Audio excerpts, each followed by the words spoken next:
Bonsoir à toutes, bonsoir à tous et bonsoir Anne-Sophie Kalbfleisch. Bonsoir. Ça va Anne-Sophie? Oui. Tout va bien? Merci. 3 questions pour commencer Anne-Sophie. Si vous étiez un sentiment, vous seriez lequel? Alors, un sentiment, j'ai du mal à en dire un unique. Je pense que je suis un peu composée de plein de sentiments, Ouais, comme nous comme tous, beaucoup hein. de gens. Mais peut-être qu'un sentiment que j'avais envie de défendre, c'est la colère. Parce que je trouve que c'est un sentiment qui est justement souvent dénigré, voire parfois moqué. Hein, quand on pense à l'intervention, par exemple, de Greta Thunberg au sommet de l'ONU, Ouais. la colère n'est pas toujours reconnue à sa juste valeur. Or, je trouve que c'est une émotion qui est vraiment très importante. En fait, elle parle de limites, de respect des limites. Et donc, on peut faire le lien avec soi, mais aussi par rapport à l'échelle de la planète, tout simplement. Quand on voit des phénomènes naturels qui arrivent, voilà, c'est une sorte de nature qui se met en colère. Et donc, voilà, c'est un sentiment que, peut-être pas que je me définirais comme ce sentiment-là, mais c'est un sentiment que je défends. Oui, d'accord. Si vous étiez un film? Alors, un film que j'affectionne tout particulièrement, c'est Little Miss Sunshine. Ah ouais, ça m'étonne pas. C'est un road trip aussi un peu. Oui, voilà, c'est ça. Et c'est aussi une histoire d'émancipation, de liberté, qui fait écho du coup avec mon roman. Little Miss Sunshine. Et puis, si vous étiez une loi physique, vous seriez... Bon, alors, je précise pour les gens, vous êtes professeur de physique. Hein. Oui. Alors, la loi, c'est plutôt un principe. Je pensais au principe d'incertitude de Heisenberg. Oula. Qui est, c'est un principe de mécanique quantique, et bon, je l'explique de manière très simplifiée, mais qui dit qu'on ne peut pas connaître avec une certitude absolue à la fois la position et la quantité de mouvement d'une particule, mais donc peu importe en fait les implications. Ce que je trouve intéressant, c'est que ça pose l'incertitude comme une loi, et c'est quelque chose qui me parle, parce que justement je me méfie des certitudes. Ouais. Et c'est un principe qui dit que, en fait, même au cœur de nos cellules, l'incertitude est inscrite. D'accord. Je suis un peu largué au niveau de la loi, mais j'ai compris le sens, voilà, en tout cas. Ça, c'est plutôt ça qu'il faut. En tout cas, vous êtes aussi autrice et vous êtes l'invitée ce soir de LCR.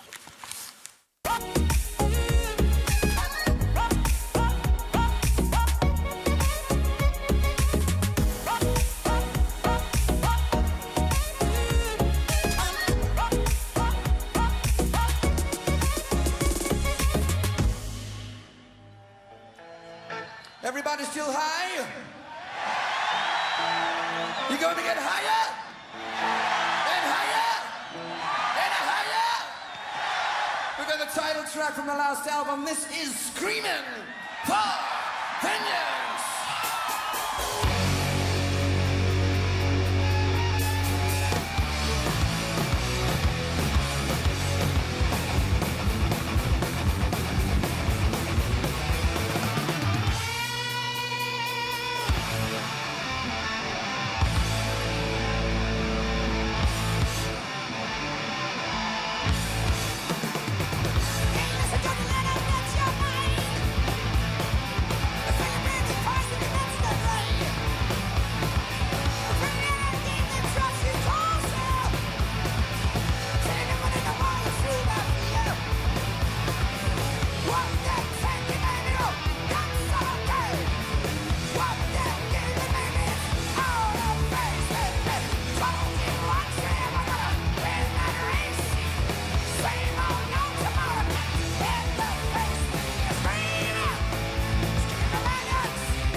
Voilà quelques notes de Judas Priest, Screaming for Vengeance. Je voyais vos yeux briller pendant le... Vous aimez ça? Mais pas spécialement la musique en tant que telle, mais je sais pas l'énergie, ce que ça provoque à l'écoute. On parlait de colère. Il y a un peu de ça, et notamment un de vos personnages, mais qui est un peu volcanique en fait. Hein. Donc il y a Ellie et May. Alors Ellie, elle est plus calme, on va dire, plus réservée, mais c'est une fonceuse en fait, quoi. Ouais. Et elle est fan de Judas Priest, entre autres. Enfin, elle a un poster, je crois, dans sa chambre, c'est ça, d'accord? Ouais. Comment vous avez trouvé, vu de Belgique, à imaginer en tout cas cette ambiance américaine dans une petite ville, etc. Comment ça s'est passé? Ça vient de vos lectures et tout ça? J'ai l'impression que c'est un peu un tout. Il y a à la fois mes lectures, puisque j'aime beaucoup la littérature américaine. Ouais. J'ai grandi avec ça. Je pense que c'est aussi de mes expériences personnelles. Et puis parfois, il y avait simplement du hasard. Par exemple, l'existence des Judas Priest, je l'ai découverte par une émission radio où ils parlaient du procès que des familles leur avaient intenté, dont je parle aussi dans le roman. Donc c'est un petit peu le mélange de tout ça qui m'a donné envie de situer le récit aux États-Unis. Ouais. Un peu de réel, un peu d'imaginaire aussi. Oui. Et en tout cas, l'imaginaire, ce sont ces personnages. C'est May, dont on vient d'en parler, Ellie, Céleste aussi. Elles sont nées comment, elles, dans votre tête ? Alors, tout est parti d'une expérience que j'ai vécue aux États-Unis. Donc, c'était une simulation de mission sur Mars dans le désert de l'Utah. Wow. J'ai passé 2 semaines là-bas dans une capsule, donc vraiment dans des conditions de vie sur Mars. On mangeait de la nourriture lyophilisée, on pouvait sortir qu'en combinaison d'astronaute. D'accord. C'est parce que vous étiez physicienne, c'est ça ? Oui, c'est ça. C'était dans le cadre de mes études. Et c'est une expérience qui m'a beaucoup marquée parce qu'il y avait cette sensation, ce double sentiment à la fois d'oppression, de grande solitude, et à la fois on était entouré par ces gigantesques espaces, le désert, le ciel. Donc c'était à la fois cette solitude et à la fois cette immensité. Et j'ai eu vraiment envie de situer quelque chose là. Et donc ça a commencé par ces 2 personnages, d'abord Ellie et Céleste, qui voulaient sortir de là. Donc ça suivait ce sentiment-là de vouloir fuir l'emprise néfaste. C'est ça. Des hommes, parce que c'est plutôt ça, quoi. Hein. Oui, de manière plus large de système de... Oui, c'est ça, de la violence. C'est l'histoire de la violence, quoi. Mais on voit que les racines du mal, de la violence, c'est l'argent, c'est la religion aussi qui est extrêmement prégnante. Vous mettez même parfois des psaumes, enfin des extraits en tout cas de l'Ancien Testament. On est entre le roman noir et le roman policier. Le roman d'émancipation aussi, le roman américain, on en a parlé. Il y a un petit peu de tout ça. Quand je dis enquête, c'est parce que, enfin, roman policier, parce qu'il y a un interrogatoire, c'est ça qui charpente un petit peu qui donne du suspense aussi à ce livre. Mais vous n'aimez pas les cases, en tout cas. Les frontières sont ouvertes. Mais c'est peut-être ça le principe d'incertitude dont je parlais. Bah oui, juste évidemment. Oui, tout à fait. J'aime beaucoup être à la croisée des genres et je trouve très intéressant d'explorer ça avec mon roman. Ouais. Ça commence par un mystère aussi, c'est Eureka. Eureka, j'ai trouvé, comme on disait chez les Grecs, Eureka dans la nuit. Alors Eureka, c'est une ville, d'abord c'est une ville qui existe. On va regarder une photo, c'est une photo je crois qui vous a inspiré, c'est à l'entrée si on peut la mettre dans les écrans, voilà, c'est à l'entrée Vous pouvez nous expliquer cette photo à l'entrée d'Eureka ?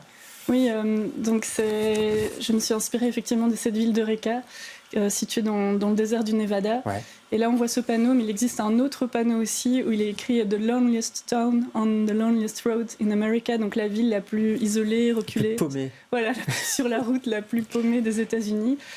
Et je trouvais que c'était le lieu parfait pour situer mon histoire, puisque c'était en miroir de ce que j'ai vécu moi dans l'Utah. Et je trouve aussi intéressant d'explorer cette Amérique-là qui est un peu plus méconnue. On dit, c'est l'Amérique profonde, l'Amérique qui vote majoritairement Trump. Et je trouvais qu'on retrouvait ça, cet isolement, ces sensations d'oppression, et à la fois ces immenses espaces, parce que c'est dans le désert. Donc, en fait, c'est ce que je dis dans mon roman, ils sont riches de ça, de cet espace, en fait. Oui, parce que donc c'est pas la vraie Eureka. Vous avez recréé une Eureka entre guillemets plus au sud, plus dans le désert. Oui, j'imagine. Alors c'est inspiré du vrai Eureka, mais dans l'Eureka de mon roman, il y a des champs de maïs. Après, tout est possible parce que, par exemple, dans le Nevada, il y a des énormes monocultures, des champs gigantesques de maïs. Donc c'est possible, mais c'est un assemblage de faits. Et la présence de ces champs de maïs énormes les isole encore plus, en fait. Ouais. Et vous expliquez à un moment donné que les gens deviennent presque jaunes. En tout cas, je crois que c'est Ellie qui dit ça aux policiers, non ? Mais parce que, oui, tout tourne autour du maïs, de l'industrie, la nourriture aussi. Et à nouveau, la réalité dépasse parfois la fiction. J'ai retrouvé des affiches du Food and Drug Administration, je ne sais plus exactement, mais qui promouvaient le maïs comme aliment nutritif, économique, etc. Parce qu'on peut en faire de la farine, du sirop, tout. Et pour les animaux aussi. Oui. Ça pourrait être une ville Parce que c'est une ville, la ville c'est le décor, c'est pour expliquer un petit peu votre histoire, ce côté un peu étouffant, mais ça pourrait être une ville, je sais pas, des Ardennes belges par exemple, ou même Cour-Saint-Étienne d'où vous venez, enfin, je connais pas bien, mais enfin, je veux dire une ville qui recèle des frustrations, des blessures anciennes, enfouies et qui remontent un petit peu. Là c'est un peu exacerbé parce qu'il y a cette présence de la religion qui est très forte par exemple, c'est ça? Oui, en fait, effectivement, Eureka, je l'ai situé aux États-Unis, mais on en connaît toutes et tous, je pense, des petites villes paumées ou des villes où voilà, il y a une forme de repli sur soi. Et puis même de manière plus large, je pense que c'est aussi peut-être un lieu fictif, imaginaire, qu'on porte en soi, une sorte de lieu peut-être lié à l'enfance, ou à des secrets, ou à des douleurs, à des croyances, à des peurs, exactement, dans lesquelles on peut rester enfermé. Et c'est tout le projet du roman, c'est voir comment et s'il est possible de s'en émanciper. Parce qu'il y a des peurs, effectivement, des vieilles peurs qui sont là, sournoises. Et il s'est passé des choses aussi du côté des parents, enfin la maman en tout cas d'Ellie, qui a disparu un peu bizarrement. On ne va pas trop en dire. Hein. Son père est violent. Elle essaie de trouver donc il y a une histoire d'amour aussi entre May et Ellie très forte. Et Ellie va essayer de suivre May, qui est un peu plus frondeuse et qui va partir sauver des baleines. Enfin, on ne va pas tout dire. Hein. Il y a un truc intéressant, c'est que Ellie, on ne sait pas si c'est un garçon ou une fille. C'est voulu, ça vous fait rire, mais vous l'avez travaillé comme ça. Oui, en fait, quand le personnage d'Ellie m'est venu, je me suis assez rapidement dit, bon, est-ce que c'est un garçon ou une fille? Et je n'arrivais pas à trancher. Et puis je me suis dit, mais que c'était aussi la liberté de l'écrivain, de l'écrivaine, de faire ce choix de ne pas choisir. Et donc j'ai assumé ce choix jusqu'au bout, donc par exemple en utilisant que des adjectifs épicènes, pour laisser au lecteur ou à la lectrice la possibilité de choisir ou de ne pas choisir. Et donc il n'y a pas de mauvaise ou de bonne lecture, on peut tout lire en se disant c'est un garçon, on peut tout lire en se disant c'est une fille ou quelque chose entre les deux. Et il n'y a pas d'adjectif genré. Voilà, c'est ça. Ouais. Donc c'est le libre choix du lecteur. Ouais. Toujours cette incertitude, en fait. Quoi. On y est. Le prof de sciences qui est passé. C'est votre premier roman. Oui. Vous écrivez depuis toute petite parce que on se dit, tiens, elle est prof de physique, elle écrit un roman, en plus un roman qui fonctionne bien, et qui a été nominé pour les prix Rossel en Belgique. C'est pas rien quand même pour un premier roman. Ça vous a étonné, ça? Oui, c'est vrai que je m'attendais pas du tout à ça. J'étais déjà tellement heureuse d'être publiée, et donc c'est vrai que c'était une énorme reconnaissance. Ça m'a beaucoup touchée. Oui. En tout cas, c'est mérité, c'est passionnant. Il y a une forme de page turner aussi, puisque comme il y a une enquête, on a envie de savoir ce qui se passe et où est-ce qu'elles vont se retrouver, comment, etc. Et qu'est-ce qui s'est passé dans leur passé, justement. C'est aux éditions du Rouergue. Précipitez-vous sur ce roman si vous ne savez pas quoi acheter pour les fêtes de fin d'année. C'est un excellent cadeau. Voilà, je fais de la prod. Parce que je l'aime bien, ce livre. Eureka, dans la nuit.